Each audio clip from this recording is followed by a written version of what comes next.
Bien, buenos días a todos. Les damos la más cordial bienvenida al Seminario Permanente de Complejidad y Espacio Habitable. En esta ocasión vamos a tener a la maestra Jessica García Calderón. Ella es licenciada en Arquitectura de Paisaje y maestra en Desarrollo Urbano y Regional por la Universidad Nacional Autónoma de México. Tiene un diplomado en Desarrollo Sustentable por el Instituto de Investigaciones Económicas de la UNAM y otro en Políticas de Vivienda por la Universidad de Harvard. Ha trabajado en el sector privado para el Centro Mario Molina, el Banco Interamericano de Desarrollo, y en el sector público en la SEDATU, en la Comisión Nacional de Vivienda, y en diferentes estados de la República. Actualmente estudia el doctorado en Ciencias de la Arquitectura y el Urbanismo en la ESIA Tecamachalco del IPN, desarrollando la tesis Economía Circular del Agua para una zona metropolitana. Su caso de estudio es Tuxtla Gutiérrez, Chiapas. En esta ocasión nos va a presentar la ponencia titulada Urbanismo indiferente, los ríos, el caso del río Sabinal en Tuxtla Gutiérrez, Chiapas. Entonces, pues, sin más preámbulo, le damos la palabra a la maestra Jessica García Calderón. Bienvenida. Gracias, doctora Margarita. Muchas gracias por la presentación. Buenos días a todos mis compañeros. Sí, en efecto, mi presentación está vinculada a mi tema de tesis doctoral. No sé si ya pueden ver mi presentación en modo de presentación. Ya. Bien, el título de esta ponencia es Urbanismo indiferente, los ríos. Y el caso es el río Sabinal, que es parte de la cuenca que yo estoy estudiando en mi caso de estudio, que es Tuxtla Gutiérrez, Chiapas. Tuxtla Gutiérrez no nada más como municipio y como capital, como ciudad capital, sino también como parte de la zona metropolitana que lleva su mismo nombre. Quiero empezar por este mapa. ¿Sí lo ven? Sí, sí está cambiando las... Sí. Sí. Hice este mapa porque habla de los acuíferos que tienen disponibilidad, los que no tienen disponibilidad. Como ustedes saben, nosotros, gran parte del país consume agua del agua subterránea a través de los acuíferos, que es donde proveemos toda el agua para ciertas ciudades, para todas las ciudades. Yo aquí puse en estos circulitos las ciudades que son de más de 1 millón, que van a ser los círculos más grandes, las que son de medio millón o de 500,000 habitantes o menos, y las pequeñas que son de más de 100,000. Obviamente me faltan acá ciudades, pero no las puse todas porque consideré que estas eran las más relevantes. Y además puse un poquito los ríos, que no puse todos porque el mapa se llena y no se ve bien, pero quería un poco mostrar cómo es que estas zonas, estas ciudades, estas zonas metropolitanas, ciudades intermedias o ciudades pequeñas, finalmente, digamos, las de mayor población estamos emplazadas en acuíferos sin disponibilidad o que ya presentan algún estrés hídrico, ¿no? Además, bueno, el contraste que existe entre el norte del país y el sureste, por ejemplo, ¿no? Donde a pesar de que sí hay muchísima agua, pues va a ser relevante las producciones que tengan, ¿no? Ciertas ciudades, por ejemplo, esta es Tapachula, Chiapas, la región del Soconusco, que es muy importante en materia agrícola, se exportan muchos productos y además hace café, ¿no? Que es parte de estas actividades que gastan mucha agua. Entonces, bueno, 85% de las ecorregiones hidrológicas de Latinoamérica y el Caribe están consideradas como en estado crítico, en peligro o vulnerable.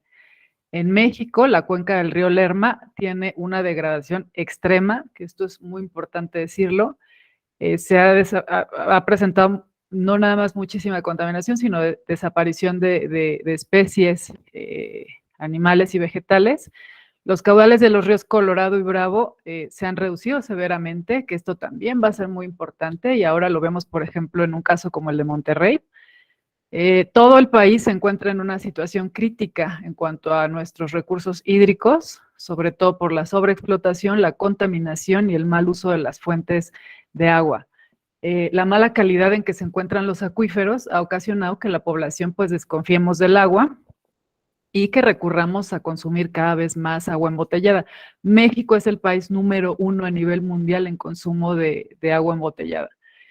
6 de cada 10 ríos principales mexicanos están fuertemente contaminados, entre ellos el Balsas, el Santiago, el Pánuco, Grijalva, Papaloapan, Coatzacoalcos y Tonalá. Estos van a ser muy importantes porque están también dentro de ciudades grandes o que de alguna manera a través de trasvases van alimentando a otras ciudades, ¿no?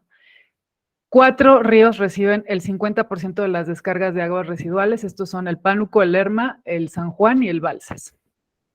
Esto es con nuestros desechos, ¿no?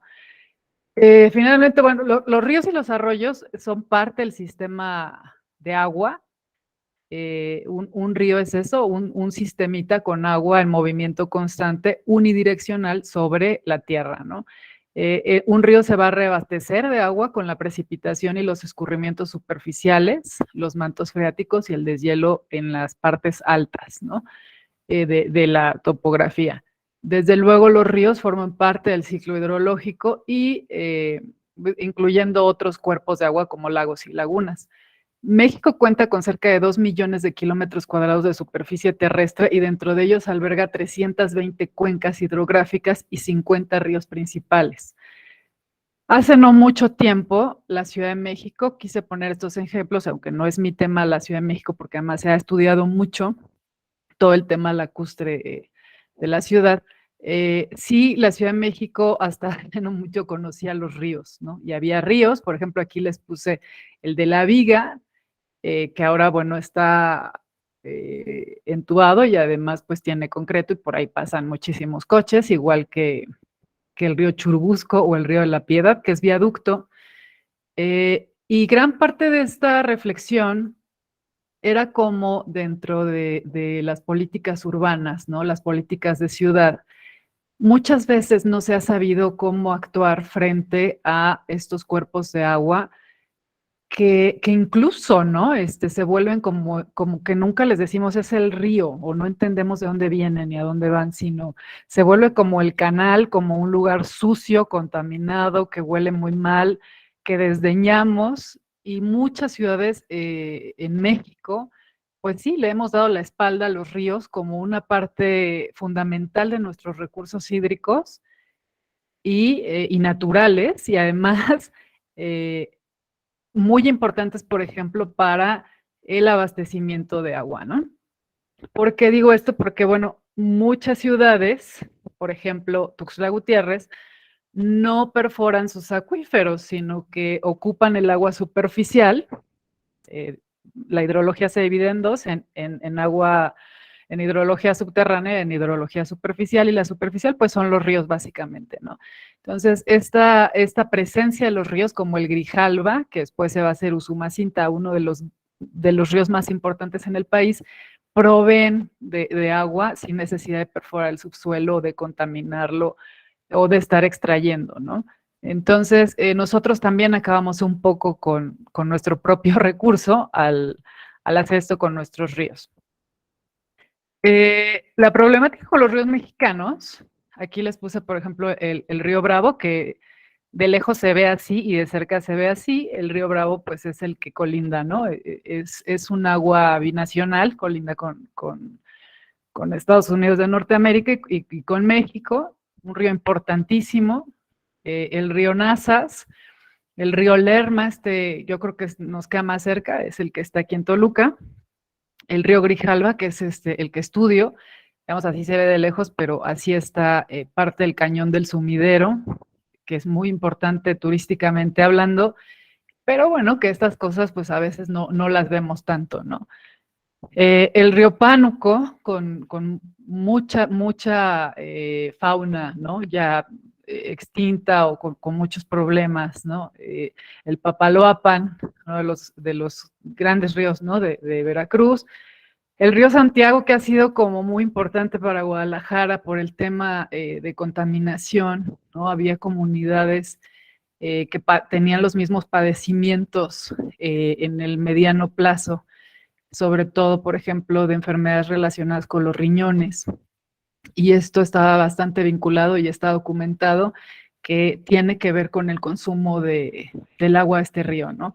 Y el río Sonora, que hasta hace poquito, ¿no? Había este Grupo México derramado ahí, pues, algunos elementos tóxicos y de pronto se veía rojo y ahí pues también la comunidad alertaba sobre esta situación, pero bueno, son finalmente también todas estas acciones humanas que se van a manifestar en los ríos.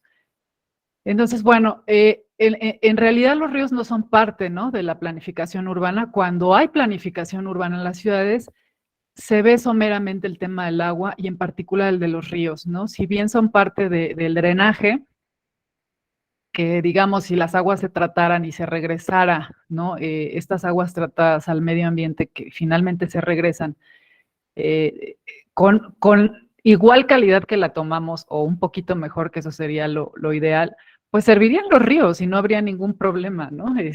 Podríamos convivir perfectamente, ¿no? Los ríos también han sido, dentro de esta mirada urbana, un problema con respecto a las inundaciones, ¿no? Siempre les tenemos mucho miedo por las catástrofes que derivan, ¿no? De una inundación. Creo que cuando nosotros empezamos a ver el agua cuando tenemos problemas o de escasez, ¿no? Cuando pensamos, chin, no tengo agua, no me puedo bañar, no puedo lavar los trastes, ¿cómo trastorna nuestra vida la falta de agua? O cuando estamos atrapados, ¿no? En una inundación y decimos, bueno, no puede ser, me voy a quedar aquí adentro de mi coche, me salgo, me voy, en fin. Pero no tenemos conciencia del agua en nuestra vida cotidiana, en el cuidado, como arquitectos o como urbanistas, en cómo integrar no nada más el elemento agua a la ciudad, entender los usos, entender qué es, sino además de eso, hacernos conscientes de lo que representa el agua para los humanos, para nosotros, ¿no? Entonces, bueno, dentro del urbanismo, pues eso, no los contemplamos dentro de la planificación, nos asustan las inundaciones, los desbordamientos, siempre lo asociamos con eso que les decía, ¿no? Con fauna nociva, con contaminación, con malos olores, con el deterioro del paisaje, ¿no? La gente que vive cerca no de un río, porque aparte dicen, es que vive cerca del canal, ¿no? Y no es un canal, o sea, no fue siempre así, no fue siempre contaminado. A lo mejor todo este provecho que podría tener un río que no estuviera contaminado por las actividades humanas, podría ser incluso un atractivo potencial para las ciudades, no solo en un ámbito de embellecimiento del paisaje urbano, sino también de salud, de comercio, de intercambio cultural, recreativo, en fin, ¿no? Entonces, ante los problemas que representa para México, pues el urbanismo finalmente ha sido algo indiferente, ¿no? O los abandona, o no los mira, o espera a que lleguen los ingenieros hidráulicos a resolverlo, y generalmente no los queremos ver, ¿no? Entonces, la solución muchas veces ha sido el entubarlos, y después, no quiere decir que desaparezca el río, ¿no? O sea, el río sigue pasando, el agua va a seguir pasando con contaminantes, con todas las situaciones que tenía, pero ahora no lo vemos, ¿no? Y eso también va a generarnos muchos problemas, sobre todo con la infraestructura, ¿no? Eh, Sin embargo, bueno, en el mundo hay desde luego otras prácticas. Hay muchas ciudades que han apostado por recuperar los ríos, por hacerlos parte importante, ¿no? de la vida, porque además hay un reconocimiento histórico, ¿no? Muchas civilizaciones florecen, ¿no? Al lado de un río. El río representa siempre esta oportunidad del sedentarismo y del desarrollo, porque involucra esta conectividad, este intercambio, el poder, ¿no? Establecer la agricultura, por ejemplo, usando el agua. Entonces, ¿cómo un río se vuelve tan relevante para los primeros emplazamientos, ¿no? de poblaciones? Y cómo va históricamente modificándose a través también de la historia, pues los usos de suelo y los mismos usos que le vamos dando al río, ¿no? Entonces, por ejemplo, está el Sena, está el río Amarillo, este es en Corea, este estaba entubado y lo abrieron y lo han ido recuperando. Este es en San Antonio, Texas, que es por ahí Monterrey, el Santa Lucía más o menos se basó en este. Este es el Danubio, no me acuerdo, pero bueno, son ríos que finalmente empiezan a generar otra dinámica en la ciudad y que dan esa vuelta, ¿no? A la ciudad. El río también es un referente, también es un hito y también va a ser parte de conocer una ciudad o una sociedad, ¿no? El río y su relación con el resto de la población. Entonces, bueno, la relevancia de los ríos es esa, que constituyen una importante reserva de agua, no nada más para nosotros, sino también para otras formas de vida. Los ríos nos ayudan a contener cierta vegetación que a su vez, ¿no? Entre todo el hábitat que se puede formar, van a regular la temperatura, el aire, la humedad. También pueden proveer de esto que les decía, ¿no? De espacios más recreativos, sociales, comerciales, culturales. Entonces, los ríos, si tuvieran otra mirada, ¿no? Dentro del urbanismo, el urbanismo eh, como un factor muy relevante para reconfigurar las ciudades y para dar oportunidad de integrar a los ríos. Finalmente el río ya estaba, ¿no? La ciudad no se supo adaptar o queda de un lado, ¿no? O por falta de información o por falta de análisis, ¿no? De las diferentes partes, pues no se integran, pero finalmente pues nunca es tarde. Entonces, ya que este seminario es de complejidad, yo he estado planteando desde mi clase de complejidad las unidades hidroterritoriales. Esto quiere decir que no deberíamos de separar. Regularmente nosotros, urbanistas, trabajamos las unidades territoriales ya muy definidas, ¿no? Barrio, municipio, zona metropolitana, región, pero no nos involucramos más allá o no tenemos mucho alcance con respecto a unidades más grandes, que sin embargo van a actuar como sistemas, como sistemas a lo mejor que contienen otros sistemas, ¿no? Entonces, bueno, un sistema es definido como eso, como un conjunto de elementos con relaciones de interacción e interdependencia que confieren entidad propia al formar un todo unificado. El sistema complejo es la representación de un corte de una realidad conceptualizada como una totalidad organizada en la cual las partes no se pueden separar, pues a su vez construyen el todo y por lo tanto no deben ser estudiadas aisladamente. Esto va a ser importante para abordar, por ejemplo, un sistema complejo como puede ser una cuenca, una microcuenca o el mismo río, con respecto a dónde está la ciudad, ¿no? Los sistemas complejos, como las cuencas o las ciudades, van a estar conformados por varios elementos en continua interacción y son abiertos porque estas interacciones internas dentro de la porción territorial y externas, ya sea un sistema de ciudades o una región o el mismo país, con el todo van a representar intercambios de recursos, de energía, de materia e información. Esto hacen siempre los sistemas, ¿no? Hay mucho intercambio entre ellos y muchas interacciones. Entonces, todo sistema complejo se sustenta en la variabilidad y en la riqueza de su información, de su contenido y de ese intercambio. Para mí, las unidades territoriales e hidrológicas van a ser sistemas complejos. Esto quiere decir que una ciudad es un sistema complejo, que una zona metropolitana es un sistema complejo, que un municipio es un sistema complejo, pero a la par y en ese orden también puedo yo hacer un sistema complejo, la cuenca, un sistema complejo, la subcuenca o la microcuenca, ¿no? Estudiar un territorio como un sistema nos va a permitir identificarlo como una unidad territorial formada por elementos activos, físico-territoriales, económicos, culturales, sociales, etcétera, que van a encontrar componentes estratégicos y se van a relacionar y se van a potenciar en el mismo desarrollo, ¿no? Entonces, las características de un sistema es el límite de su espacio, sus componentes, sus relaciones desde un enfoque estructural, relacional y funcional, y en consecuencia este espacio local puede ser un sistema si cuenta con composición, estructura y entorno, ¿no? Entonces, los criterios para definir la ciudad van a ser los límites territoriales, como ya lo sabemos, ¿no? Siempre va a haber o el límite geopolítico o donde consideremos nosotros la periferia o los bordes o fronteras virtuales que se van a generar, que se van a expresar a partir de esos límites, ¿no? Para el caso de la cuenca, por ejemplo, va a estar definida, sus límites van a ser, en topografía, pues van a ser las crestas, ¿no? Las partes más altas, los parteaguas, nos van entonces a definir qué es la cuenca. Esta se puede desmenuzar o se puede bajar la escala a una subcuenca o a una microcuenca.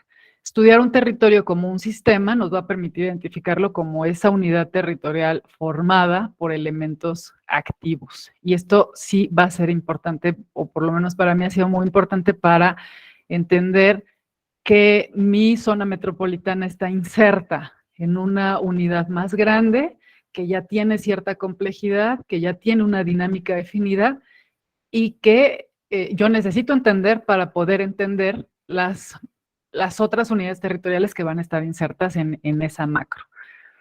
Entonces, bueno, yo tengo regiones hidrológicas, acá están todas las que Conagua nos dice, que hay 33, que son, digamos, las macrounidades. Luego, cada región hidrológica va a estar compuesta, ¿no?, por un sistema de cuencas, que también son unidades muy grandes. Y luego dentro de cada cuenca, pues va a haber subcuencas, ¿no? Que ya nos va aproximando. Entonces, digamos, esta es la mancha urbana de Tuxtla Gutiérrez. Aquí pasa el río Sabinal. Estos son los afluentes que alimentan al río, pero ya esta es una unidad, digamos, más fácil de asir, de entender.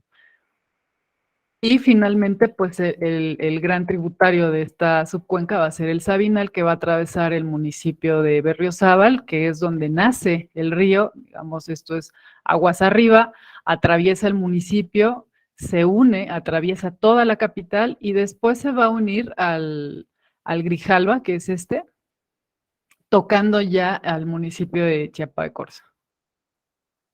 Entonces, bueno, más o menos la problemática, tenemos que entender que lo que pasa aguas arriba va a repercutir aguas abajo por gravedad, ¿no?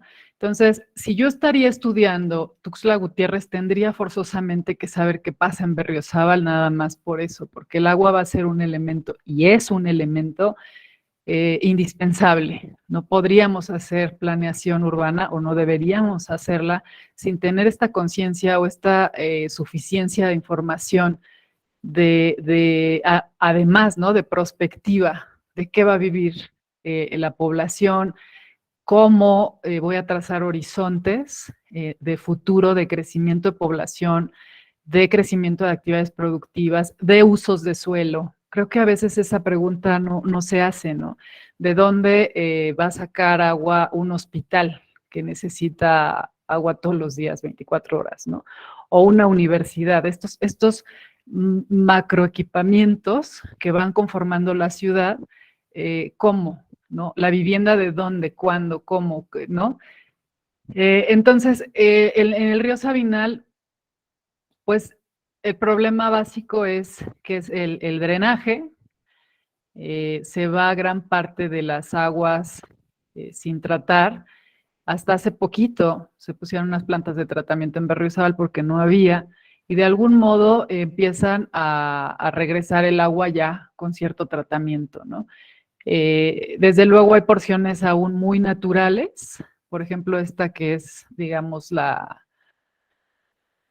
transición, ¿no?, entre algo medianamente urbano como Berriozábal, aquí se vuelve otra vez un poquito natural, con alguna industria incipiente, pero cómo entra a esta capital, Tuxtla Gutiérrez, donde ya el continuo urbano está bastante consolidado.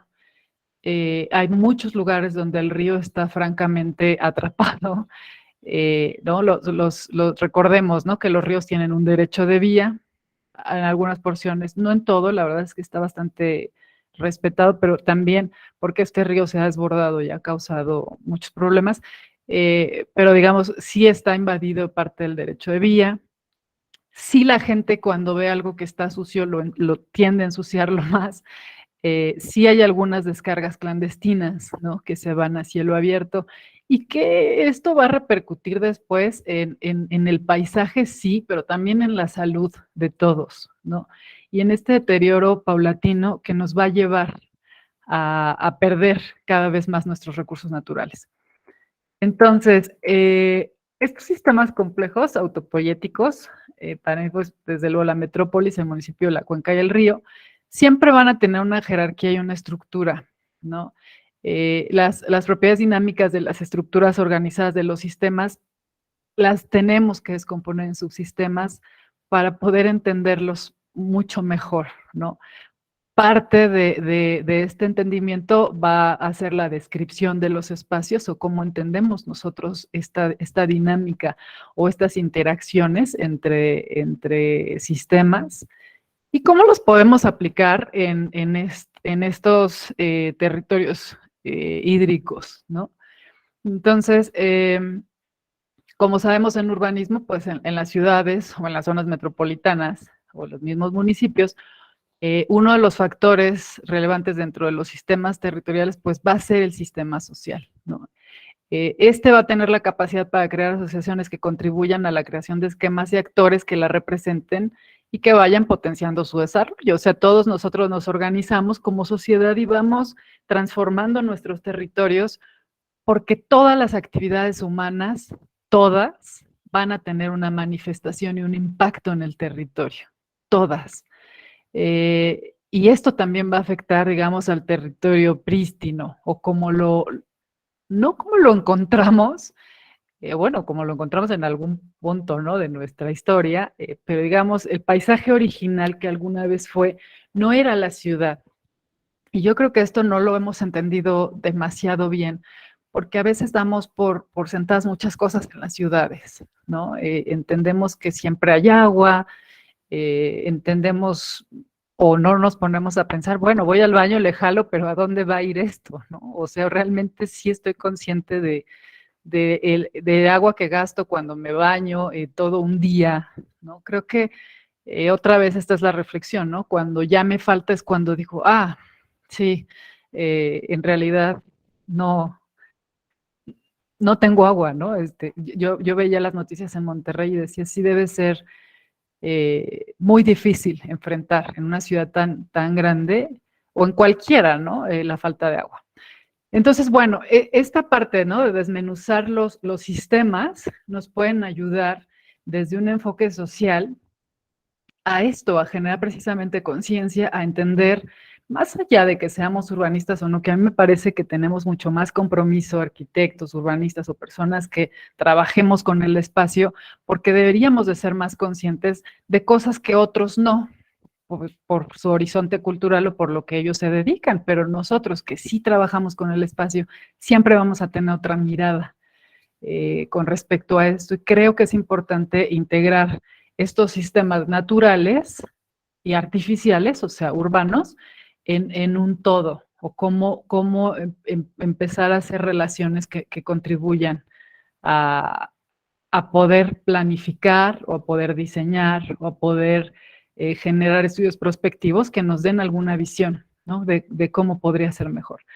Entonces, bueno, la autopoiesis de los sistemas complejos, pues se refiere a la autoorganización y el orden que van a tener los sistemas en general, ¿no? A mí me gusta mucho el ejemplo del sistema del ciclo del agua, el ciclo del agua en el planeta, ¿no? O sea, el ciclo del agua, eh, sabemos que a través de la energía el agua se va transformando, pero nunca se pierde, ¿no? el agua que sabemos que el universo puso en la Tierra, que va a ser además el agua que fue, ¿no? La que nuestros antepasados usaron y que va a ser la que van a usar las generaciones futuras, o sea, no hay más, ¿no? Y creo que el ciclo hidrológico per se nos enseña, por ejemplo, que es parte de mi tesis, un modelo de economía circular, un modelo circular donde no se va a perder la materia, sino que se transforma, pero sigue y continúa, ¿no? No así un sistema lineal, por ejemplo, el ciclo hidrológico, el ciclo hídrico, ¿no? En las ciudades, urbano, donde es lineal, donde consumimos y desechamos y ya no nos importa. Entonces, este análisis yo considero que sí es importante para tener también una visión más holística y poder generar estrategias como más puntuales y que sí nos ayuden en un futuro no tan lejano a poder hacer esta relación del agua de manera más consciente con respecto a una visión mucho más amplia. De los principios de la complejidad, a mí me parecen, por ejemplo, el dialógico dentro de lo que representa un principio dialógico en la complejidad. Bueno, dice que une dos principios o nociones que se excluyen, pero que son indisociables, ¿no? En este caso, por ejemplo, la ciudad y la cuenca. La ciudad no podría vivir sin agua, ¿no? La cuenca va a seguir una dinámica, la cuenca tiene sus elementos, la cuenca contiene el agua, pero la ciudad, a pesar de no entender que está dentro de una cuenca, a pesar de no entender o de tener un valor real del agua, la ciudad no existe. Ningún emplazamiento humano, ningún asentamiento humano va a vivir sin agua, ¿no? El principio de recursividad, dice que, bueno, parte del reconocimiento de que los efectos o productos y las causas son ellos mismos productores y causantes de lo que producen. Esto, por ejemplo, yo lo aplico en las dinámicas territoriales, en todos los entornos humanos, y la relación que existe, ¿no? Entre la sociedad y la ciudad, y cómo a veces no entendemos que la ciudad y nuestra existencia, nosotros estamos posicionados dentro del mundo, en un espacio también natural y que los recursos naturales son vitales y no los podemos pensar para después o dejar para después, ¿no? El principio, por ejemplo, de emergencia, que habla de las cualidades o propiedades de un sistema que presentan un carácter de novedad con relación a las cualidades o propiedades de los componentes considerados aisladamente o dispuestos de forma diferente en otro tipo de sistema. Esto, por ejemplo, yo lo vacío un poco en el ciclo del agua, el cambio climático o la misma crisis hídrica, ¿no? El agua también va a tener digamos, protagonismo, ¿no? Cuando hay huracanes, cuando hay inundaciones, cuando se vuelve un factor de riesgo. O sea, el agua, que no podemos vivir sin ella, pareciera hasta como otro elemento, ¿no? Como otro evento. Y el agua también va a tener esta fuerza de demostrarnos, ¿no? Que tenemos que hacer algo a través, ya sea del cambio climático o de la poca seguridad hídrica, por ejemplo, que podemos tener ciertos países como México, ¿no?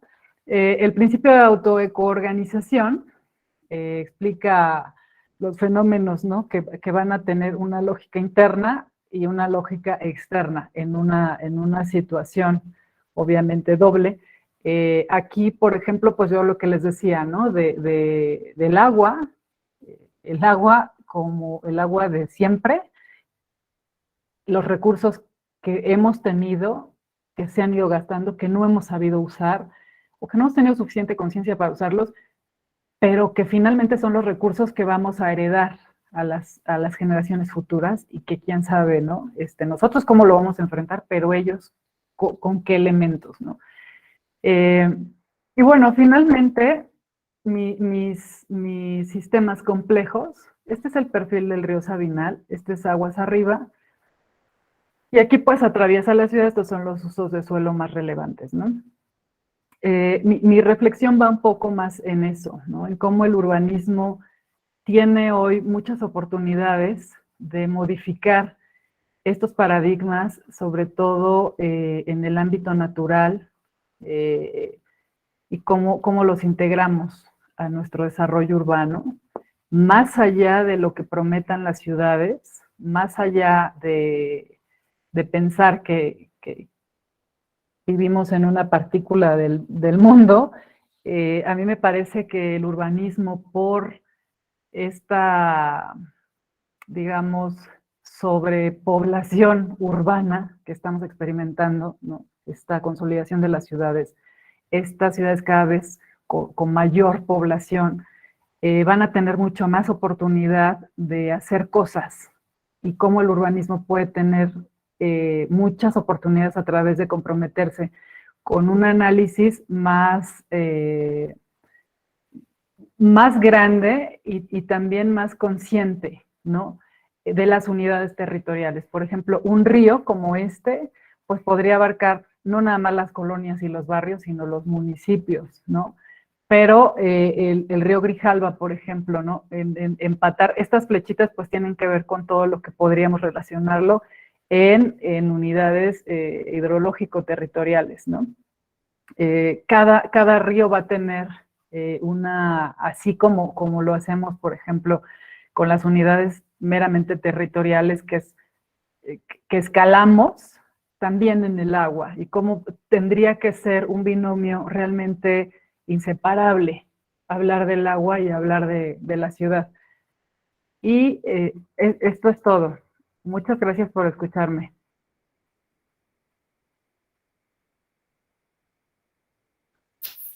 Pues muchas gracias, maestra.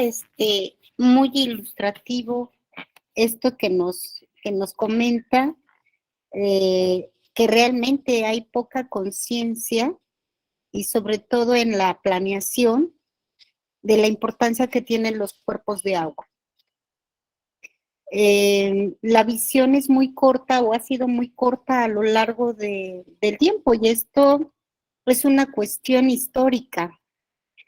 ¿Por qué? Porque los usos y costumbres de las poblaciones siempre vieron a los ríos como una manera de solucionar parte de sus necesidades, ¿no? Entonces, desde cómo se empiezan a utilizar como parte de un drenaje, pensando en que la naturaleza va a hacer lo suyo y va a limpiar esa agua a lo largo del tiempo y del recorrido del río, ¿no? Y la gente piensa que para solucionar su problema de drenaje, pues puede utilizarlo de manera indiscriminada. O como no importa mandar ahí las aguas jabonosas, lavar, y eso lo estamos viendo desde el aspecto rural. Y creo que también es una cuestión de cantidad, ¿no? Que unas cuantas personas lo malucen, puede que el río pueda limpiarse a sí mismo. Pero ya cuando se trata de las ciudades y de un volumen de descargas importantes, pues es obvio que los ríos también tienen un límite en su capacidad, ¿no? De reciclar esta agua. Y esto que nos comentaba me recuerda en algún momento que fuimos a ver esto del río Lerma, y que había una serie de plantas de tratamiento a lo largo del río, pero de las cuales la mayor parte no funcionaban.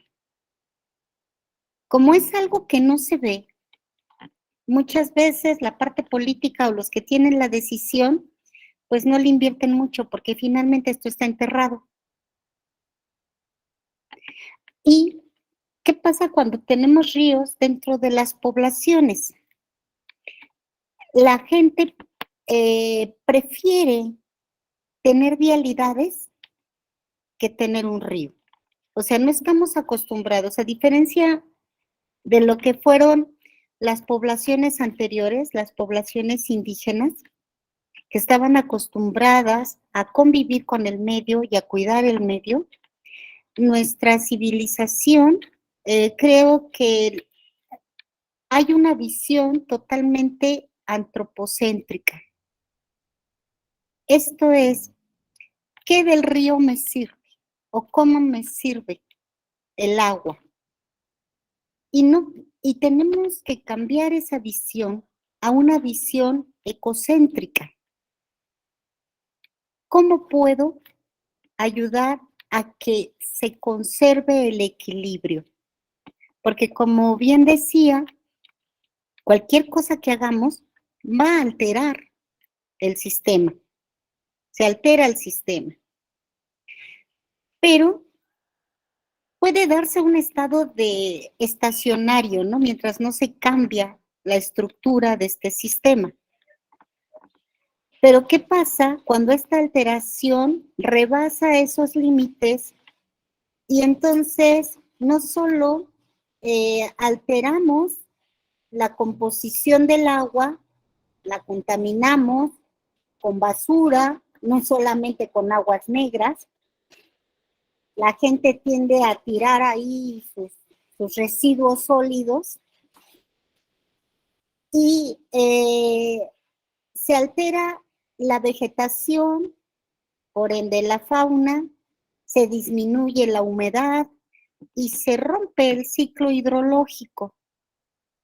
Y ese es un problema que tenemos, creo yo, en toda la República, ¿no? Acá uno de los doctorantes que está viendo la cuestión de las barrancas, ¿no? En la Álvaro Obregón, las invasiones. Y en su momento que yo llegué a transitar el río San Joaquín, es un río subterráneo, que incluso se encontraba uno tanques de gas. O sea, tanques de gas, llantas, era impresionante toda la basura que se podía encontrar y que de hecho en alguna ocasión hubo un accidente de unas personas que se ahogaron, pero no se ahogaron por el agua, se ahogaron por la contaminación del río que produjo tal cantidad de espuma. O sea, estábamos hablando de más de 2 metros de altura de espuma, que aunque pudieran salir a la superficie del río, no lograron sobrevivir. O sea, y estas son cosas que la gente no ve. Piensan que es algo local, que nos molestan los olores, nos molestan los mosquitos. Pero como bien dice, ¿no? Como sistema complejo, somos nosotros los que lo estamos afectando y por ende nos estamos afectando a nosotros mismos. Entonces, estaba viendo yo una noticia sobre el río Sabinal precisamente, y qué es, cómo lo tratan, ¿no? Lo tratan como un colector sanitario, aunque ya hablan de la necesidad de sanearlo. Sí, justo ahora, perdón por interrumpirla, Sí, justo adelante, ahora adelante. se hizo una campaña recientemente esta administración, porque también no alcanzamos a entender el grado de inversión que va a llevar y que lleva en realidad la infraestructura en redes. Yo creo que esto dentro del urbanismo es bien importante decirlo y bien importante hacer estas proformas, ¿no? Estos análisis muy profundos de cuánto tendríamos que estar gastando en la reparación de fugas, primero en la localización, ¿no? ¿Con qué mecanismos podríamos nosotros empezar a detectar las fugas, estos escáneres, ¿no? De las redes? ¿Cómo cambiar, por ejemplo, las redes de agua potable? Sabemos, ¿no? Es un dato real de Conagua, del INTA, e incluso los organismos operadores del agua locales que dicen, bueno, gran parte de nuestra agua potable se pierde en fugas y no sabemos bien dónde están hasta que nos reportan, pero desde luego no es una fuga, o sea, las fugas son muchísimas, ¿no? O qué pasa, por ejemplo, con las redes de drenaje. Sabemos que son antiguas, que son materiales, pues, ya con edad considerable, pero además tampoco nos ponemos a pensar la cantidad de solventes tóxicos que arrojamos nosotros indiscriminadamente al drenaje. O sea, el cloro, por ejemplo, va destruyendo poco a poco los materiales. Entonces, en general nos enfrentamos a muchos problemas graves que necesitamos entender que se necesita, sí, fuertes cantidades de dinero para empezar a resolver nuestros problemas de redes. En cuanto a los ríos, hay que desasolvar, es costoso. Hay que educar a la población, ¿no? O sea, yo he visto, por ejemplo, sobre el Sabinal, había gente que tenía una construcción, iba y tiraba el cascajo al río, o sea, materiales de tabiques, de repellados, de cemento, ¿no? De tabla roca, que uno decía, bueno, que no, no, pues no, la gente es que no lo sabe, no lo entiende, no sabe para qué es el río, ¿no? Entonces, esta administración última, yo estuve recientemente en Chiapas y sí me di cuenta que han hecho algunos esfuerzos, han aumentado la capacidad de sus plantas de tratamiento, que finalmente resulta insuficiente, pues son chiquitas, yo creo que por ahí necesitan otra planta. Y recordemos, ¿no? Este río chiquito, el Sabinal, al unirse con el Grijalva, que ya no es un río pequeño, que es un río muy grande y que después se va a unir con el Usumacinta, que el Usumacinta es el río más caudaloso de todo el país, que va a desembocar al Golfo de México. Toda esta trayectoria, todo este sistema, o sea, mi basura va a ir a dar al Golfo de México, ¿no? O sea, y eso tampoco lo sabemos. Yo estaba viendo en las noticias que el Golfo de México ya muchos productos que se exportaban, pues productos del mar, sobre todo, ya traen una leyenda que dice Golfo de México, porque traen un grado de contaminación muy importante, ¿no?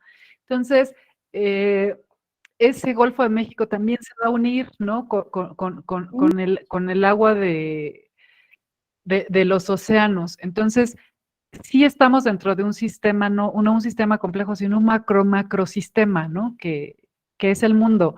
Entonces, estas pequeñas acciones aparentemente irrelevantes o que nada más van a resolver a la ciudad, sí van a tener un impacto de mediano y largo plazo en un sistema macro.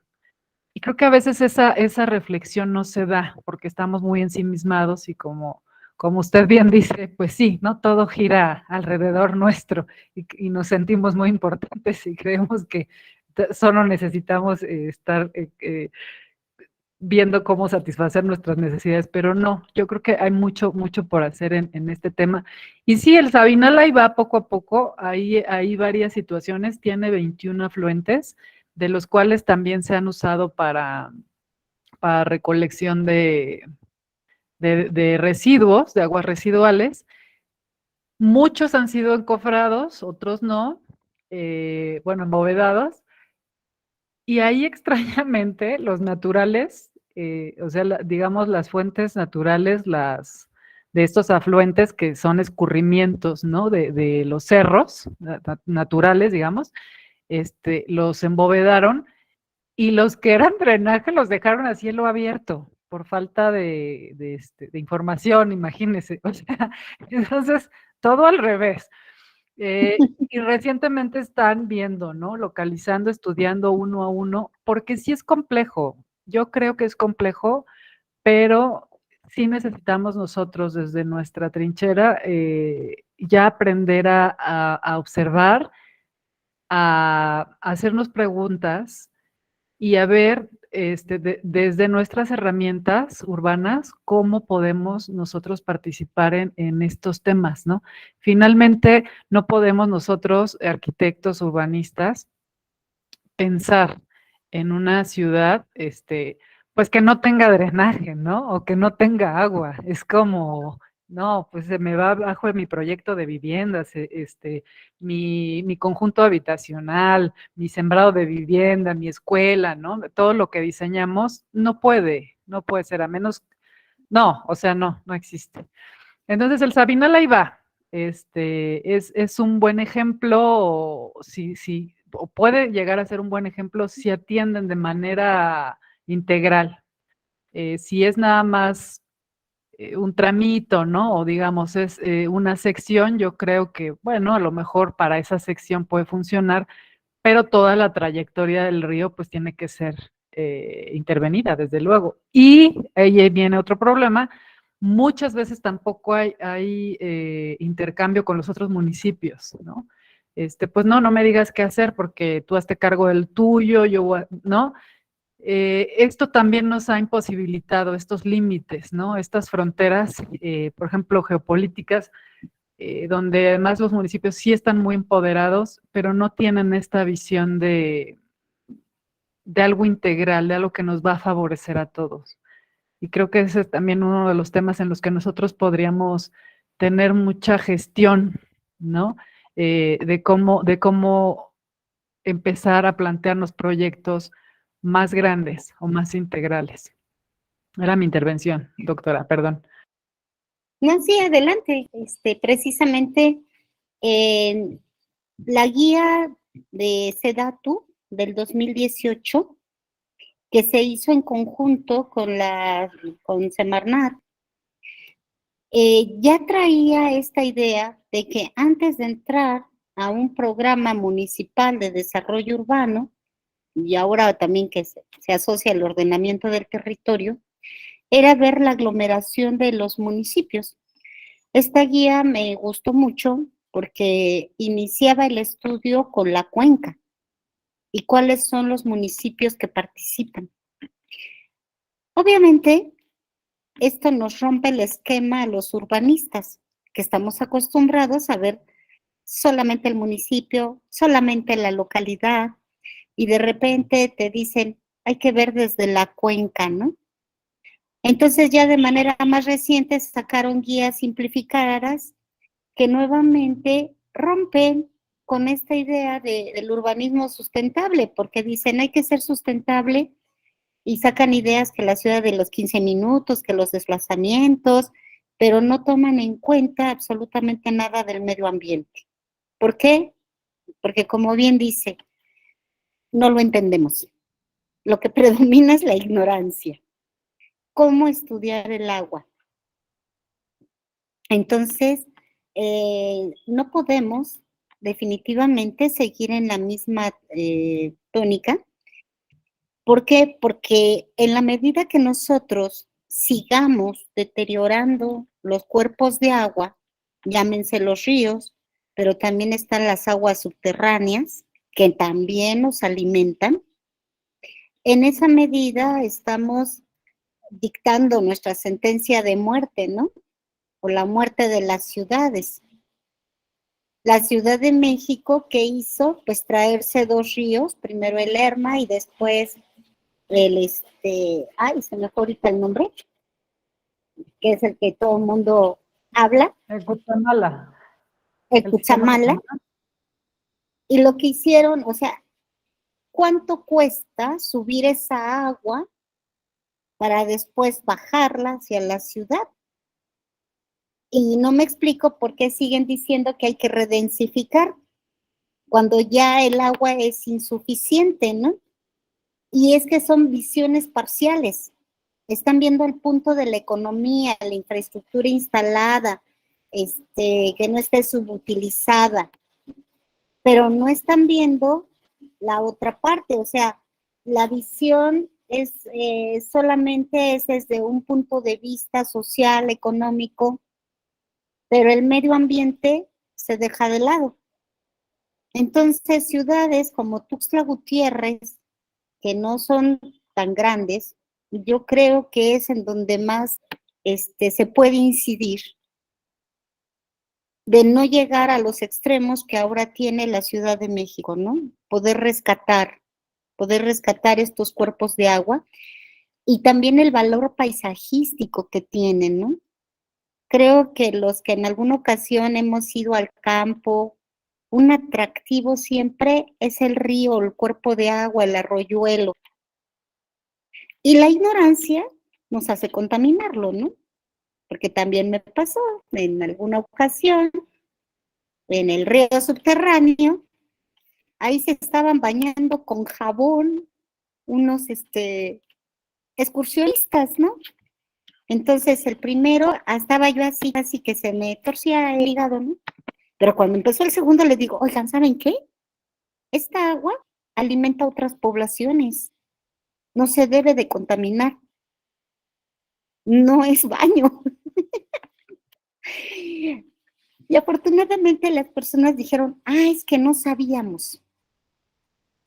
Y ya no lo hicieron, ¿no?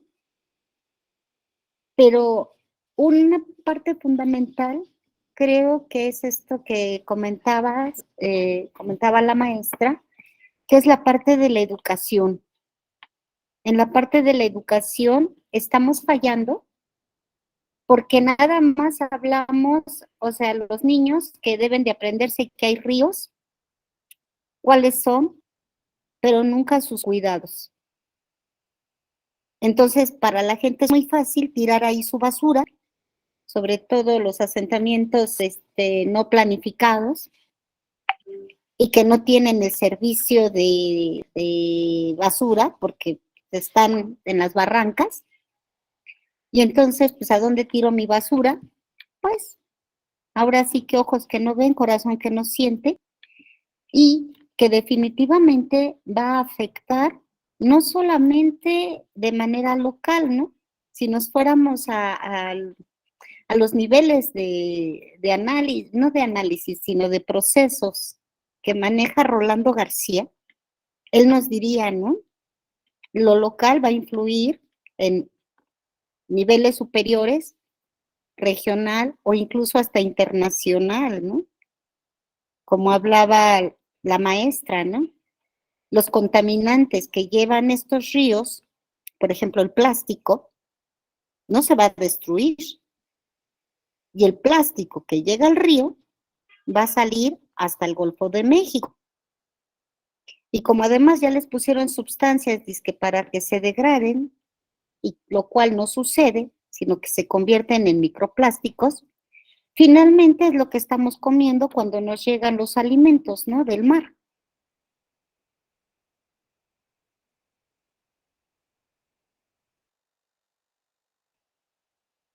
Atractivos los alimentos que van de aquí de México.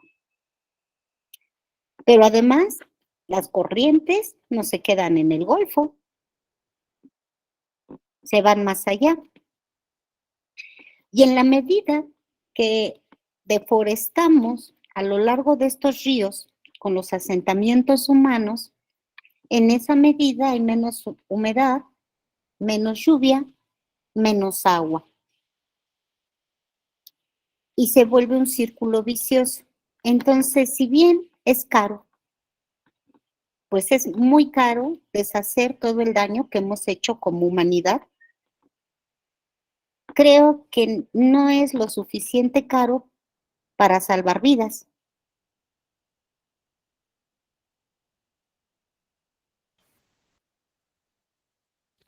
Ya no la escucho, doctora.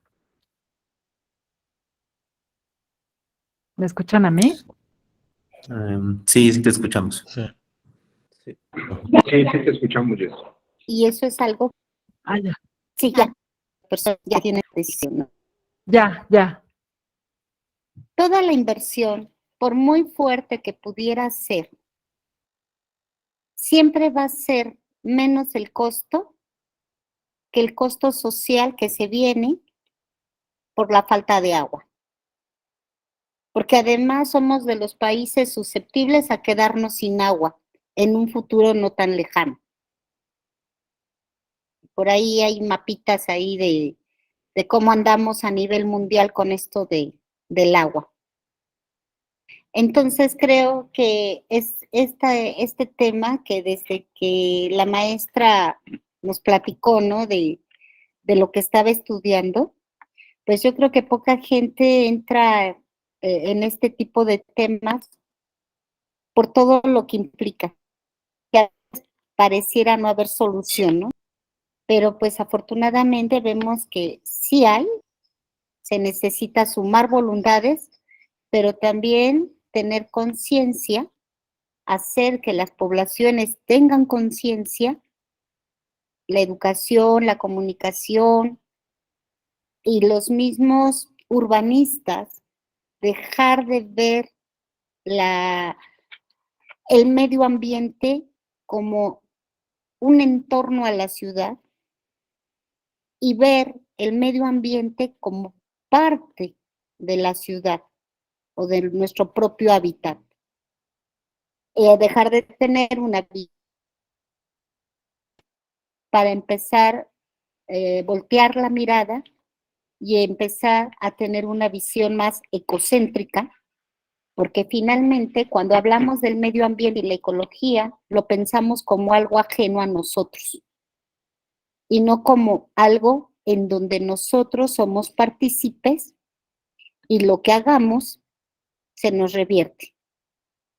Entonces, creo yo que sería una parte importante. Entonces, pues muchas gracias, maestra, y ahora nos vamos a la parte de lo que serían las preguntas. Pueden utilizar el chat si quieren hacer preguntas o directamente, pues nada más levantar la mano para las preguntas que quieran hacer.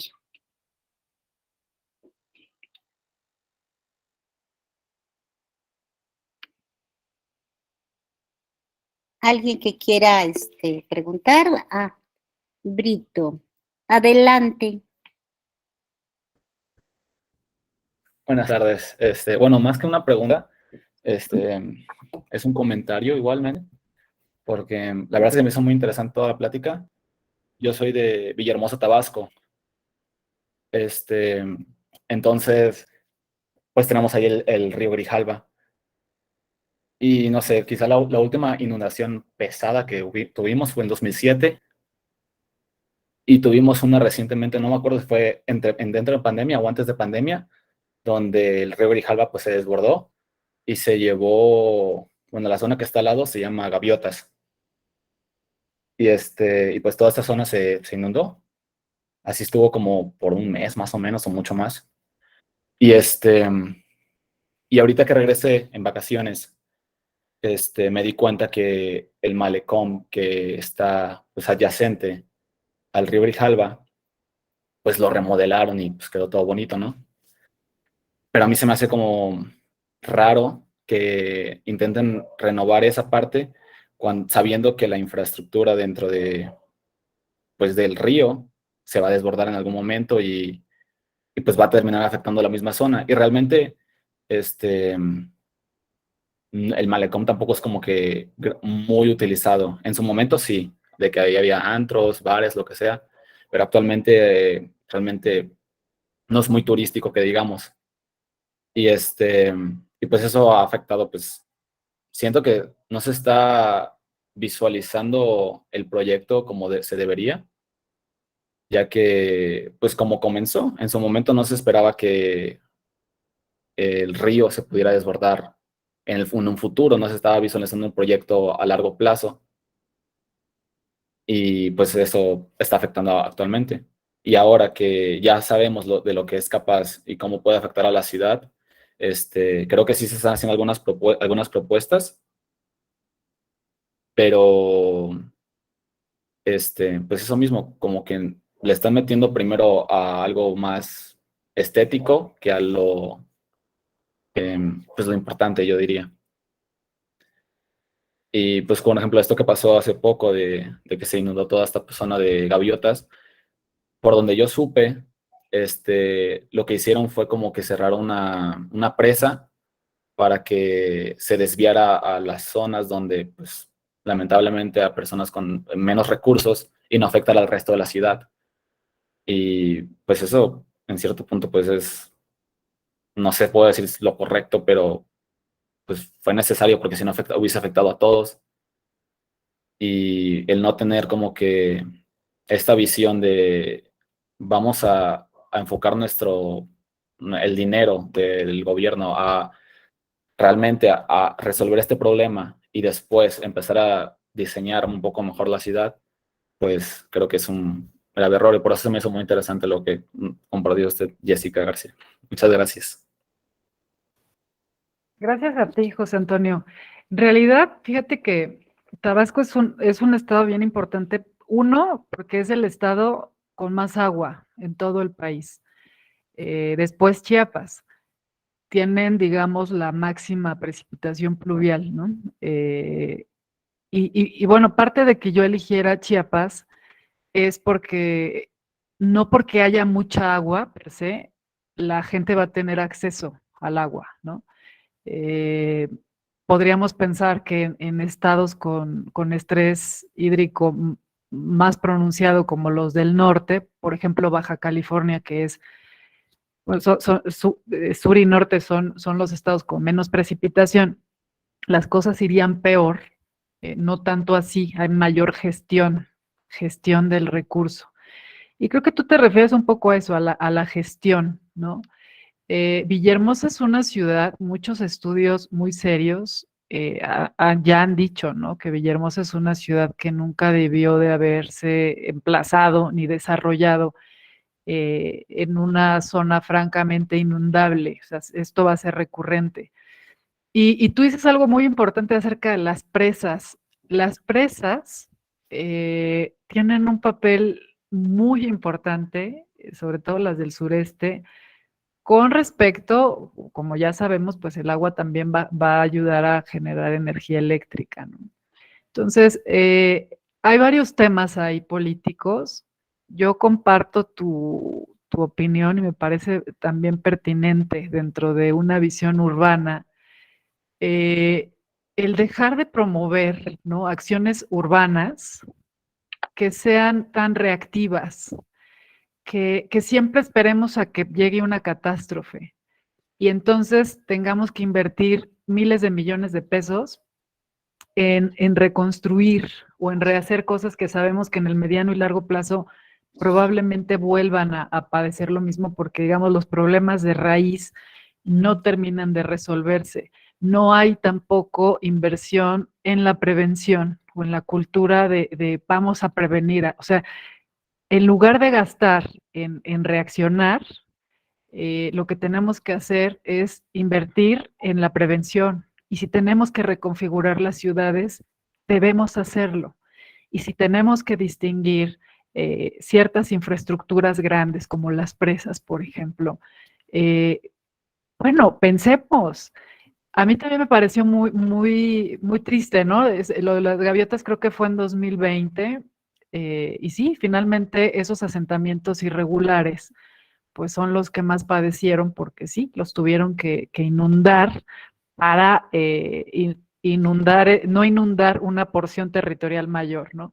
Entonces, imagínense ese tema dentro de las ciudades, tener que elegir, ¿no? ¿Qué me va a hacer menos daño, pero finalmente sí voy a afectar? Entonces, creo que parte de nuestra relación con el agua tendría que estar muy vinculada a, a los planes, ¿no? Preventivos, acciones preventivas, a acciones de rectificación, de lo que podamos rectificar, o de mitigación, ¿no? O de resiliencia, de cómo podemos nosotros empezar a convivir con ciertos desastres, por ejemplo, la Ciudad de México con los temblores, ¿no? Con los sismos, cómo nos vamos a enfrentar, ¿no? Esto, por ejemplo, de la alerta sísmica, de todas las cosas que van pasando, eso nos hace resilientes. Pero después, cuando ocurra el momento, cuando ocurra la catástrofe, ¿cómo nos vamos a enfrentar? ¿Cómo la vamos a vivir? Y después, ¿cómo vamos a reorganizarnos para volver a nuestra vida, pues, medianamente normal, ¿no? Creo que eso que le llaman resiliencia urbana también tiene que estar dentro, ¿no? Pero más antes, ¿no? De ser resilientes, ¿cómo podemos empezar a invertir en prevención? Yo creo que México no lo hace, México reacciona y creo que gasta más dinero haciendo eso, ¿no? De manera ornamental voy a reconstruir un malecón, pero digamos en las entrañas es como el cuerpo humano, ¿no? Me voy a cortar el pelo y me voy a maquillar y me voy a operar la cara, pero a lo mejor el hígado y los riñones pues no están funcionando, entonces no tiene ninguna ganancia el invertir yo en mi exterior si por dentro algo no está bien, ¿no? Yo creo que es así con las ciudades. Pero muchas gracias, José Antonio, por tu intervención. No sé si haya otra pregunta. Mientras alguien se anima, en el chat está un enlace del canal de YouTube que se llama Hemotrópolis Seminarios Regina, en donde se suben las grabaciones de estos seminarios. Y bien, ahora le damos la palabra al doctor José Antonio. Adelante, doctor. Ok, muchas gracias. ¿Sí me escuchan? ¿Sí me escuchan? Sí, ¿Escuchan? sí, adelante. Sí, te escucha ok. bien. Bueno, ok. Muchas felicidades, ¿no? Por tu ponencia, maestra Jessica, ¿verdad? Me gustó mucho, digamos, el tema es fundamental. Inclusive hay asociaciones internacionales, ¿verdad? Que trabajan este tipo de temas, ¿no? En el ámbito de la investigación, ¿verdad? Y de las asociaciones también civiles, ¿no? Porque es un tema, digamos, fundamental a nivel planetario, ¿verdad? Sin el agua no podemos vivir los seres humanos, ¿no? Simplemente porque gran parte de nosotros mismos estamos hechos de agua, ¿verdad? Entonces, es un tema que se ha dicho que, pues, va a crear graves conflictos en el futuro, porque cada vez escasean más los recursos de agua, dulce sobre todo, ¿no? De agua potable, que pueda ser, digamos, consumida, ¿no? Entonces, hay zonas de la República Mexicana que afortunadamente tienen grandes recursos hídricos y hay otras que no, como lo has mencionado. Ajá. Y yo me quería referir principalmente a dos temas, ¿no? Principalmente quisiera preguntarte, ¿cómo te ha aportado la teoría de los sistemas complejos o el pensamiento complejo a tu investigación? ¿Qué tanto te ha apoyado a seguir, digamos, avanzando en esta investigación? ¿Y qué aportes tú has visto te ha podido dar este tipo de epistemología que antes no tenías, antes de conocerla? Gracias, doctor. Sí, yo creo que me ayudó, bueno, yo como urbanista y también como arquitecta de profesión, a veces la profesión te va moldeando el pensamiento, casi siempre, ¿no? Y hacemos bien porque, bueno, también nuestra madurez intelectual y lo que vamos viviendo, pues va acorde. Yo en verdad elegí este tema porque por azares del destino, en mi época laboral, yo tenía que visitar por ejemplo, las plantas de tratamiento. Y a mí se me hacía como un mundo aparte eh, que no entendía, ¿no? Y no es agradable, desde luego no, sí huele mal, sí pasan muchas cosas en las plantas de tratamiento, los caudales de aguas residuales traen muchas cosas que no deberían estar ahí. Y yo pensaba mucho, por ejemplo, desde mi visión de urbanista, ¿quién se iba a hacer cargo de eso, ¿no? Digamos, el pensamiento complejo me ha ayudado sobre todo a entender lo que yo no entendía y lo que yo no sabía como urbanista, que es, y que todavía no sé, ¿no? Que sigo explorando, el agua, el tema del agua en las ciudades. El tema del agua en las ciudades va a tener múltiples variables, no nada más en un ámbito hidráulico, en un ámbito físico, en un ámbito de usos de suelo, en el mismo de infraestructura en redes, sino el agua, ¿de dónde viene? El agua, ¿dónde estaba originalmente? ¿No?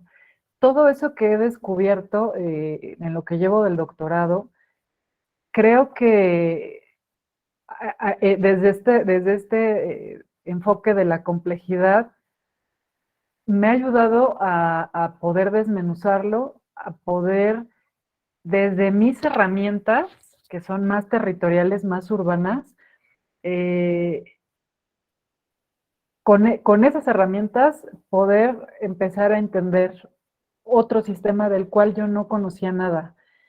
A mí la verdad es que la tesis, por ejemplo, me ha costado mucho en la investigación precisamente porque esto no lo sabemos los urbanistas, ¿no? No nos metemos a estas entrañas de la ciudad porque no las vemos, porque no somos empáticos con lo que pase con el agua, ¿no? Y creo que la complejidad me ha dado esto, como yo creo que no debería llamarse complejidad, porque la verdad es lo opuesto. Yo creo que nos ayuda a, a simplificar cosas o a entender desde otras perspectivas, ¿no? El agua, por ejemplo, como mercancía, el agua como desde un ámbito cultural, los pueblos originarios, por ejemplo, ¿no? Esa cosmovisión con el agua, desde un ámbito social, nuestros hábitos de consumo, el agua como un bien, el agua como parte de nosotros, el agua para nuestra cotidianidad, el agua como un fenómeno violento. O sea, tiene tantas vertientes, solamente el elemento, que sí, yo he tenido que ir acotando mucho, ¿no? Esa tesis, pero yo creo que esta sería la gran aportación que me ha ayudado a entender lo que yo no conocía. A mí me es fácil, por ejemplo, abordar un territorio urbano, un municipio, unidades con las que yo ya estoy vinculada, que ya he trabajado, y en cambio, las que no, como la cuenca, pues sí, la verdad es que sí me ha sido bastante útil eh, para poder eso, desmenuzarlo, abordarlo, entenderlo e irlo empatando con lo que ya tengo. Espero haber contestado su pregunta, doctor. Sí, claro, desde luego. La otra pregunta va muy relacionada con algo de lo que habías mencionado en tu respuesta, ¿no?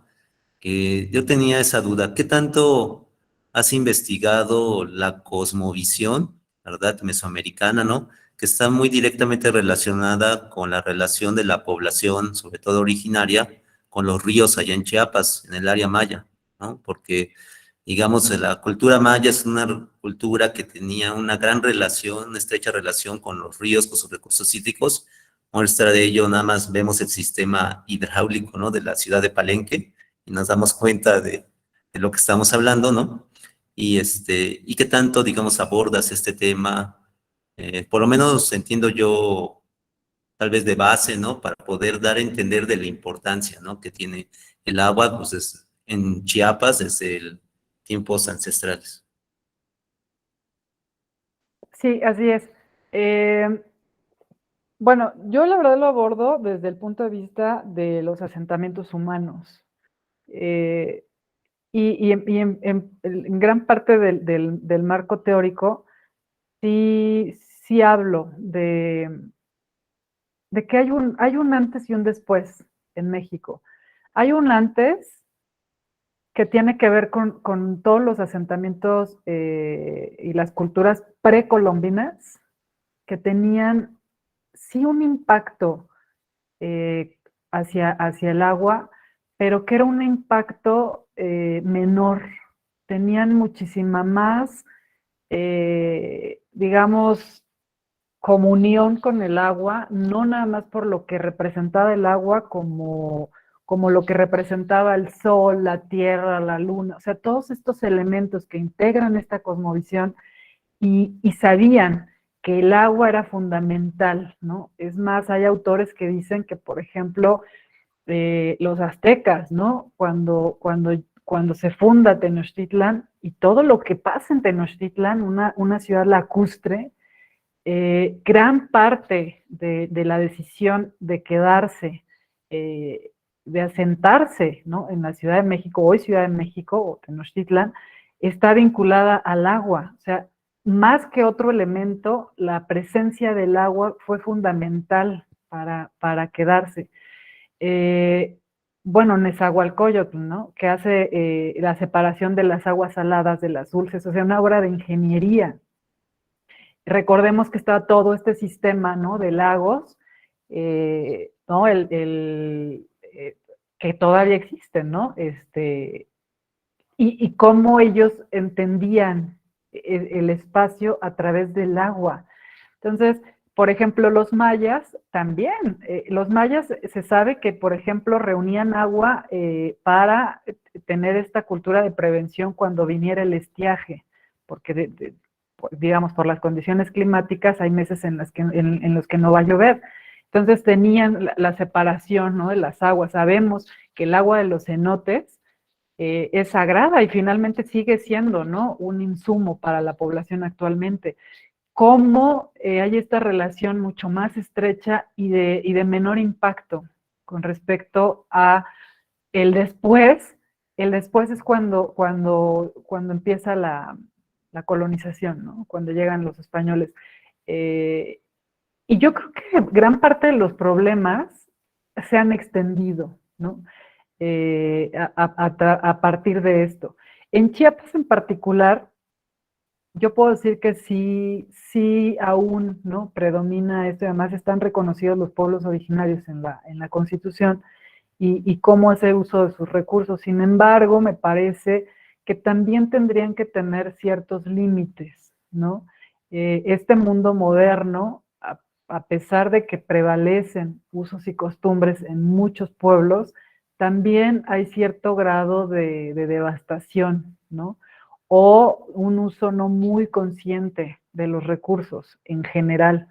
Digamos, la tala inmoderada, la desecación, ¿no?, de humedales, en fin, hay una serie, ¿no?, también de procesos que debemos a lo mejor atender ya de manera más puntual y que a lo mejor abrirían paso a una tesis, pero para mí sí es importante decir que todos estos grupos originarios, ¿no?, el antes de los españoles, sí es relevante para México porque sí había una manera menos invasiva y menos de desdeñar el agua, ¿no? Por el contrario, yo creo que era parte de toda su cosmovisión, ¿no?, politeísta, y que era parte de lo que agradecían, ¿no?, que había, y que finalmente con el agua venía la comida, la agricultura. Entonces había una fusión de elementos que representaban todo para esas culturas. Entonces todas las culturas, ¿no?, en México tienen esta relación, culturas precolombinas, ¿no?, tienen esta relación estrecha con el agua. Espero haberle contestado, doctor. Sí, claro, muchas gracias. Bien, pues le damos la palabra a Fabián. Sí, gracias, doctor. Gracias, Jess. Muy, muy interesante la presentación, sobre todo por el tema que es tan importante y hasta de gravedad, ¿no?, que es el agua. Mira, yo recuerdo que en el 2000 se hablaba mucho de sustentabilidad. O sea, el año 2000 fue como el hito, ¿no? Todo era sustentable. ¿Y qué era en México ser sustentable? Prácticamente era pintar un bocho de verde y ya todos éramos sustentables. Hoy escucho que se repite un poco la historia con el tema de economía circular. Hoy todo es economía circular. Y en sí, ¿qué es el modelo de economía circular? Es un modelo de producción y consumo. La idea principal es la racionalización, un poco como es la sustentabilidad. Entonces, me parece que en la práctica está muy bien el concepto. Perdón, en la retórica está bien, en la práctica ahí tengo mis dudas, porque pues en la práctica implica pues una serie de procesos, empezando por la formación de capacidades. Tenemos a los expertos para llevar todo este proceso de cambio. Están las teorías que se pueden usar en México para lograrlo. Por otra parte, pues se requiere el desarrollo tecnológico. Estamos desarrollar las tecnologías, necesitamos, o en algunos casos, la transferencia de tecnología. En este caso ha sido complicado porque pues los países no quieren dar a veces sus tecnologías pues de manera abierta, ¿no? Hay otra que también es la asignación de recursos financieros. Si bien hay partidas ya específicas para esto, pues a veces no se cumplen los criterios y pues el recurso no se puede ejercer. Y también hay otro problema que es la concertación con la población. O sea, la gente sabe que hay una escasez de agua, hay un problema de agua, pero también es un problema social tratar de poder entender esta parte, ¿no? Y el otro que es importante, que también lo veo en la práctica, son los hábitos de consumo, el uso y consumo que se le da. Entonces, en este ámbito de retórica y práctica, pues sí, es un poco difícil empatar. Hay casos exitosos de economía circular. Yo lo he visto, por ejemplo, en lugares como en Suecia. He sabido de lugares como Gotemburgo, Linköping, China, exactamente, que tienen, Alemania. por ejemplo, yo he visto, a mí el caso de Linköping se me hace muy interesante porque ahí hay economía circular. Se genera residuo, se procesa ese residuo orgánico a través de unos biodigestores y tiene varios destinos: gas natural vehicular, biogás para energía y alumbrado público. Ok, ahí está funcionando. Entonces mi pregunta, para ser más puntual, consiste, ¿es en Chiapas, en tu zona de estudio, este proceso práctico ya está sucediendo? Es decir, todo este escenario ya está ya está trabajándose en alguna fase. Y la segunda es que si las PETAR generan algún subproducto para insumo en lo urbano. Por ejemplo, mucha agua residual puede, a través de estas PETAR, tener un tratamiento y mandarlo como un insumo: lavado de mobiliario urbano, limpieza urbana, áreas verdes. Y bueno, y estas serían mis dos preguntas. Gracias, Jess. Gracias a ti. Bueno, fíjate que desde el concepto sustentabilidad, yo me puse a indagar más allá de nuestro futuro en común de 1972. Antes, mucho antes, se hablaba de sustentabilidad, pero muy vinculado a este concepto a la economía. En realidad, yo creo que el origen deriva más de un ámbito económico que de un ámbito ambiental. Ahí en mi marco teórico yo indago, ¿no?, sobre el origen de esta palabra y por qué sustentabilidad se usa, ¿no?, el concepto a diestra y siniestra, sin mucho fundamento, ¿no? Hay gente que no termina de entender qué es sustentabilidad. Y creo que ha dado mucho de sí, sobre todo en los discursos políticos, ¿no? O para los tomadores de decisiones, que de pronto dices, ¿de qué estar hablando, no? O sea, ya es un concepto muy gastado. En el tema particular del agua, más que sustentabilidad, yo te puedo decir que los últimos años, y yo creo los investigadores que yo he estudiado, que son más jóvenes, no son clásicos, porque además es un tema que está, digamos, muy vigente, muy actual, el del agua. Mi marco teórico está construido con autores jóvenes, ¿no? Sobre todo de India, de China, de Estados Unidos, ingleses, en fin, gente que estudia no la sustentabilidad, sino la seguridad hídrica. ¿Y qué va a representar la seguridad hídrica para los países? ¿Y qué significa la seguridad hídrica, no? Cuando se habla de agua segura, ¿qué estamos diciendo, no? Y básicamente la seguridad hídrica va de eso, ¿no? De saber que vas a proveer hoy y después. Y no es algo tan fácil, ¿no? Nosotros podríamos decir, como mucha gente lo cree, pues es que en México llueve muchísimo, pues es que si hay agua.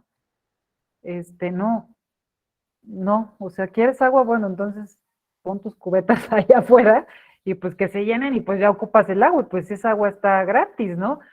Pero no es así, nosotros pagamos un servicio, los servicios de agua potable, lo que implica traerla de su fuente de origen, potabilizarla, distribuirla, que abras en tu casita tu llavecita y siempre tengas, y luego cuando saques esa agua ya usada, reciba un tratamiento y se reincorpore al medio ambiente, ¿no? Ese es ese ciclo.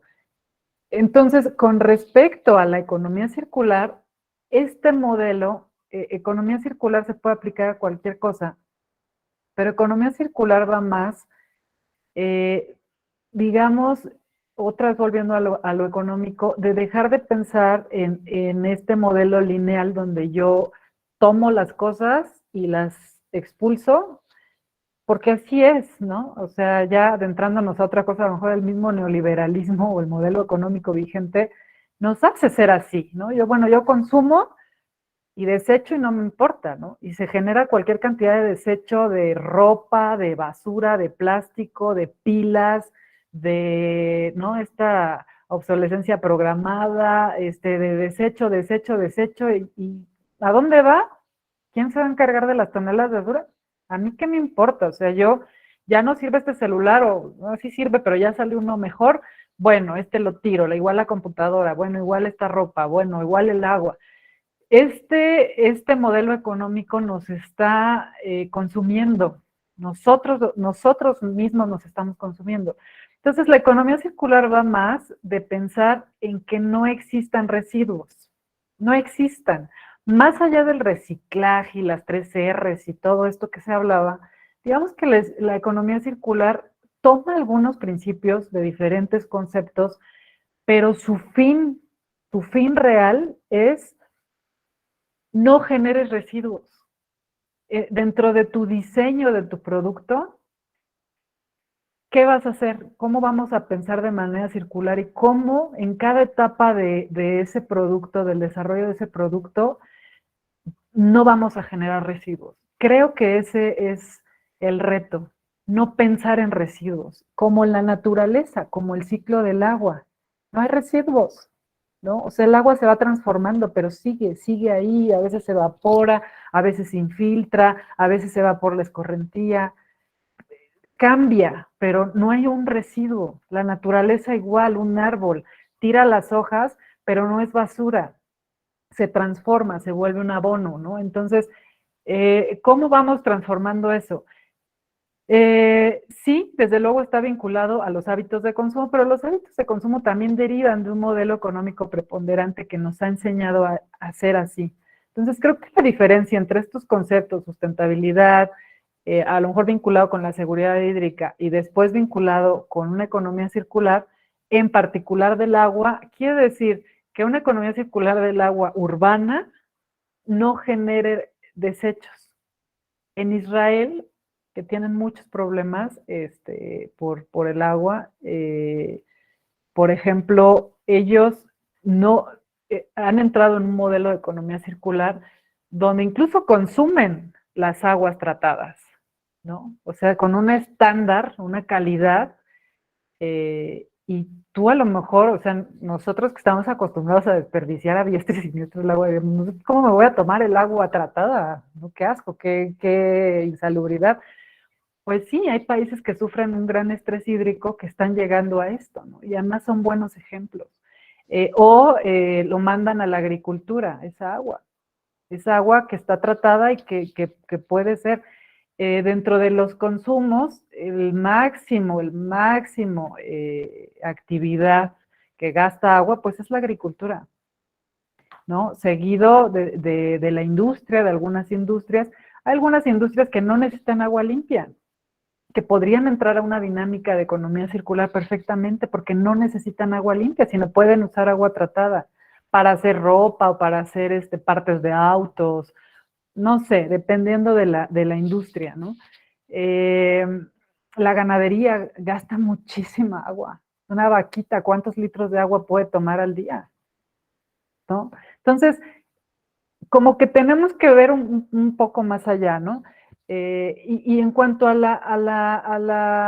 tema de Chiapas, no, Chiapas, yo elegí esta zona por eso, porque sufre esta paradoja que muchas ciudades como la Ciudad de México, ¿no? Por un lado se inunda, por un lado tiene mucha agua, pero por otro se muere de sed, porque no hay infraestructura, porque no hay suficiente inversión, porque no hay tecnología, como bien lo decías, no hay inversión en tecnología para generar mecanismos que provean, que sean suficientes. Y no, lo que yo quiero es sentar unas bases conceptuales, un modelo metodológico que pudiera implementarse en esa zona metropolitana y decir, bueno, si tú haces esta serie de pasos o este modelo, podrías intentarlo.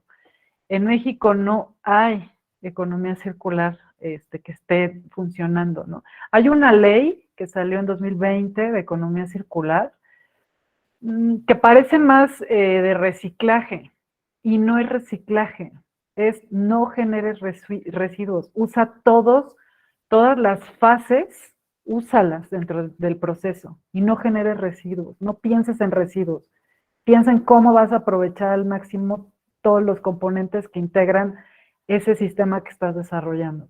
Entonces, con respecto a las plantas de tratamiento, pues sí, ese es el fin, que generaran algún insumo que pudiera servir para otra cosa, que pudiera llevarnos a otro lugar, ¿no? Por ejemplo, la agricultura. Si es finalmente Chiapas, su zona metropolitana de la capital de Tuxtla Gutiérrez, tiene todavía, ¿no? Municipios que son, no sé ni siquiera por qué los integraron en una dinámica metropolitana y urbana, si son potencialmente rurales, donde hay mucha agricultura. Entonces, esa cercanía, esa conurbación, podríamos usarla, ¿no? De aguas que no tienen que tener tanta calidad como la que tenemos que beber nosotros, ¿no? O, por ejemplo, algunos equipamientos. O sea, sí necesita agua limpia, por ejemplo, los baños de un cine. O sea, o no sé, para regar plazas y jardines necesitamos agua potable. No, tal vez debemos empezar a pensar en cómo ir sustituyendo, ¿no? O qué consumos sí me permiten determinado tipo de agua, pero conocerla. Y de eso va la tesis. Entonces, no, Chiapas no tiene, y yo te podría decir que el país no tiene. China por ahí tiene un ejercicio muy bonito de lo que hace con la basura orgánica en economía circular, que es interesante. Cómo, ¿no? Recopila y cómo se separan, ¿no? La basura y cómo puede generar otros elementos como energía, ¿no? Finalmente, parte de la basura o gran parte de estos modelos, ¿no? Ya sea de economía circular o de mismo sustentabilidad, es que la basura genera energía. Y el destino, muchos autores creen que el destino de la basura es generar energía. Entonces, yo creo que lo importante acá es presentar siempre alternativas y no decir, bueno, pero es que nunca va a cambiar, es que, ay, no, o sea, de verdad intentar decir, bueno, yo pongo este granito de sal y a lo mejor en una de esas podríamos intentarlo, ¿no? Y también yo creo que es prueba y error, ¿no? A veces se invierte en otras cosas y no en estas. Y desde luego todo modelo y todo trabajo es perfectible y podemos hacer mucho, ¿no? Por ahí. Pero espero haberte contestado, Fabiano, ya me explayé mucho. Gracias. Gracias. Bien, pues no sé si haya alguna otra pregunta. Les comento, por favor, a los asistentes que los que necesiten el reconocimiento o requieran un reconocimiento de su asistencia a este seminario, por favor en el chat nos pongan su correo electrónico y el nombre con el que quieren que salga su reconocimiento para podérselos enviar. No sé si hay alguien más que quiera preguntar.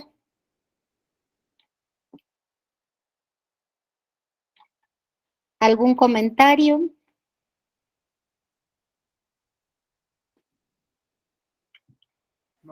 Bien. El doctor José Antonio levantó la mano, adelante. Sí, claro.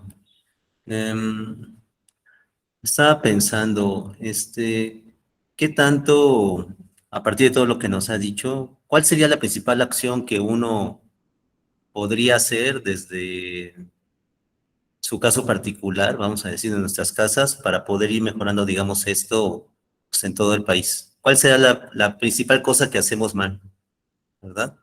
En cuanto a nuestra vida cotidiana, me refiero.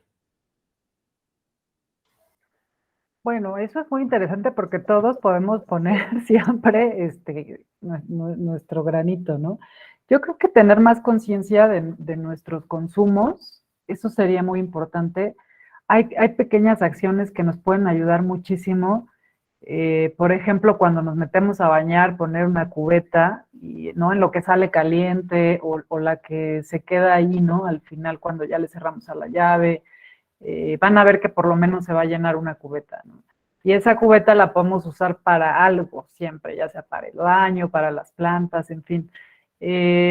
Esas pequeñas cositas, cuando nosotros decimos, bueno, en lugar de bañarme en media hora, me voy a bañar en 5 minutos porque solo necesito enjabonarme y quitarme el jabón y ya. O cuánto, si me lavo los dientes, hay gente que deja abierta la llave, ¿no? O están lavando los trastes con el chorro de agua constante.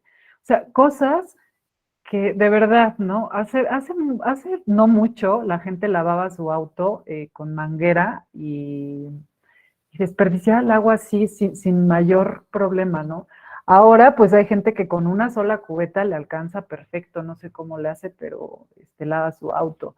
Sí se pueden hacer estas pequeñas cosas. Uno, ser más conscientes y dos, dentro de esta conciencia nosotros vamos a encontrar mecanismos para cuidarla más. De verdad, ¿no? Si vamos a echar una carga de ropa, pues el agua con la que se enjuaga y se enjabona, yo la puedo usar después para lavar el patio. Las plantas no tienen mayor problema con algunos detergentes que son biodegradables. Desde nuestro lugar, ¿no? Nuestros muebles de baño, por ejemplo, ¿no?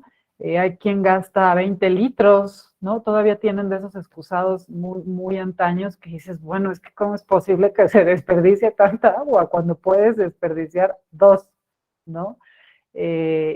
O que ya hay ahorradores. Entonces, todas estas pequeñas cosas a nuestra escala doméstica creo que pueden funcionar en un tema de vivienda, a lo personal. A veces, ¿no? Por ejemplo, a escala de barrio, cómo recuperar las aguas pluviales, cómo con esa regar nuestros jardines comunales, a escalas de ciudad, cómo vamos a ser más conscientes, ¿no? En nuestros lugares de trabajo. Como que es ir pensando, ¿no? En las escalas que estamos. Y sobre todo como profesionistas en este ámbito espacial, territorial, cómo empezar a diseñar o cómo planificar o cómo hacer ciudad desde una visión más sostenible, más empática con nuestros recursos naturales, que son los que hay. No va a haber, o sea, tenemos que entender que hay recursos que son finitos. El agua es un recurso natural que se va a terminar. No debemos pensar que va a durar por los siglos de los siglos, ¿no? Y esto que pasó, por ejemplo, en Monterrey, que lo hemos visto en las noticias, Ciudad de México no está lejos, Guadalajara no está lejos, o sea, las grandes metrópolis no estamos así como en la holgura del agua, ¿no? Y basta ver, ¿no? Lo angustiada que está la población, lo agobiante que debe ser no tener agua. Entonces, ¿cómo nosotros, desde nuestra profesión, podemos empezar a hacer mejores propuestas, ¿no? Con más sentido y con más conocimiento de dónde estamos posicionados? Nosotros pertenecemos a un sistema también natural que nos provee de aire limpio, que nos provee de temperatura, que nos provee de agua, ¿no? Entonces, sí, la ciudad es una construcción, pero es una ciudad que se nutre de todo aquello que está alrededor de este ambiente natural. Entonces, creo que, pues esas serían mis recomendaciones, que ayudarían mucho, nos ayudarían a nosotros y también vamos generando esta educación y esta conciencia a otros. Y miren, yo siempre pongo este ejemplo. Si pagáramos el agua como cuesta, pensemos cuánto cuesta un litro de agua, embotellada de Bonafón, de lo que quieran. Por lo menos 10 pesos, 1 litro. Si nosotros al bañarnos gastáramos, que lo hacemos, ¿no? En promedio, 100 litros, ¿cuánto nos costaría bañarnos? O sea, si nosotros empezamos a darle valor al agua, nos vamos a dar cuenta que no nos va a alcanzar el dinero. O sea, para cocinar, para lavar los trastes, las manos, para el baño. O sea, se vuelve ponerle números, pues sí, o sea, estaríamos hablando de, pues de ya una cantidad considerable al día por persona, ¿no? Ahora nuestra familia, pues ¿cuánto gastaríamos? Entonces creo que eso es importante, ¿no? Eso, concientizarnos. Y de verdad Monterrey tampoco está lejos, ni es así, uy, bien lejos, pobre gente. No, yo creo que eso es una bomba de tiempo y nos puede pasar. Entonces mucho podríamos hacer nosotros por nosotros mismos. Dijiste algo que me parece interesante. cu- ¿Cuál es la diferencia o por qué valoramos más, por ejemplo, la gasolina, que es cara y que tenemos de las gasolinas más caras en el mundo, contra el agua? ¿Por qué uno sí lo valoramos y otro no? Yo creo que tiene que ver con, pues hasta con un tema de idiosincrasia, ¿no? Con respecto a este apego al automóvil, pues no sé, falso estatus que genera tener o no un automóvil. La gasolina la usamos para muchas cosas, también transporta muchos bienes, ¿no? Eh, yo creo que México, bueno, lo sabemos, ¿no? El tema, por ejemplo, del petróleo, el tema mismo de la gasolina, nosotros no la producimos, nosotros la traemos y eso implica un costo y cada vez mayor, ¿no? Ahora la guerra, por ejemplo, pues ha disparado, ¿no? Todo este reorden o lo que sea que esté pasando, ¿no? Geopolítico mundial, pues tiene repercusiones en todos nosotros. Eh, y ofrecemos nosotros, ¿no? Y nos lo dan así el país. Bueno, pues esto es lo que hay. Si quieres tener un auto, pues es que esto te cuesta la gasolina. En cambio, con el agua, no.